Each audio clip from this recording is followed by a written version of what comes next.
বাড়ির দিকে রওনা দিলেন। ছেলেটা মায়ের সাথে বাড়িতে যায়, পথের মধ্যে ডাকতে বলছে, মা শুনেছিলাম আমার আব্বা ছিল, আব্বা তো অন্ধকার কবরে, আমি অনেক ছোট ছিলাম, বাবা আগেই মারা গেছে।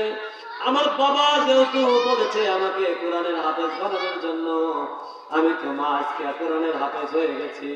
মা গো, তোমাকে একটা কথা বলি মা, তুমি আমাকে বাড়িতে নিয়ে যাবে ভালো, তবে আমি তোমাকে একটা কথা বলি মা, যেহেতু আমি তোমার বেটা কোরআনের হাফেজ হয়ে গেছে, আমি বাড়িতে যাওয়ার আগে আল্লাহর কোরআনের সূরা ইয়াসিনটা বাবার কবরে তেলাওয়াত করতে চাই। ধরে বলেন সুবহানাল্লাহ।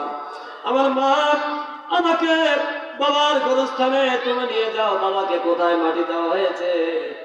মহিলা মানুষ তো জানে না তার স্বামীকে কোথায় মাটি দেওয়া হয়েছে। ছেলেটাও বায়না করেছে, মা বাড়িতে যাওয়ার আগে আল্লাহর কোরআন শরীফের অন্তত সূরা ইয়াসিনটা বাবার কবরের পাশে দাঁড়ায়া তেলাওয়াত করব, বাবাকে কোরআন শরীফ শোনাবো, তারপরে আমি তোমার সাথে বাড়িতে যাব। ধরে বলেন সুবহানাল্লাহ। জনম দুঃখিনী মা, মাও জানে না তার আত্মস্বজনরা তার স্বামীকে কোথায় কবর কোন পাশে দিয়েছে। মেয়ে মানুষ তো গোরস্থানে যাওয়া যায় না। কথা বলেন ঠিক না ব্যাটি? কথা বলেন।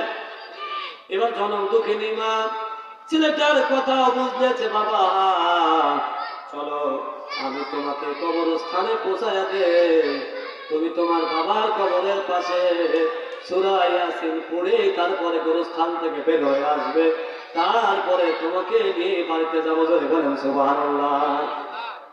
জনম দুঃখিনী মা সন্তানকে এই বাইজিদ বোস্তামি অথবা তালা অথবা আব্দুর রহমান যে সুন্দর নাম রেখেছে আমার ভাইরা, জনম দুঃখিনী মা ছেলেটাকে কবরস্থান পর্যন্ত আগে দিলে, আর আগে দিয়ে বলছে ওই যে কবরস্থান দেখা যায় ওখানেই তোমার বাবার কবর আছে। তুমি বলেন সুবহানাল্লাহ। ছেলেটা আল্লাহ কোরআন শরীফ নিয়ে গুরুস্থানের মধ্যে ঢুকে বললে, কিন্তু এই ছেলে জানে না বাবার কবর কোনটা। কথা বলেন ঠিক না ব্যাটি? আমার ভাই আমার বন্ধুরে, ছেলেটা আল্লাহর কোরআন শরীফ নিয়ে গুরুস্থানের মধ্যে ঘরে, আর একবার কবরের দিকে তাকায়, আর একবার গুরুস্থানের বাইরে অনেক ফাঁকে মা জননী দাঁড়ায় আছে, আর এই জনম দুঃখিনী মা কলিজা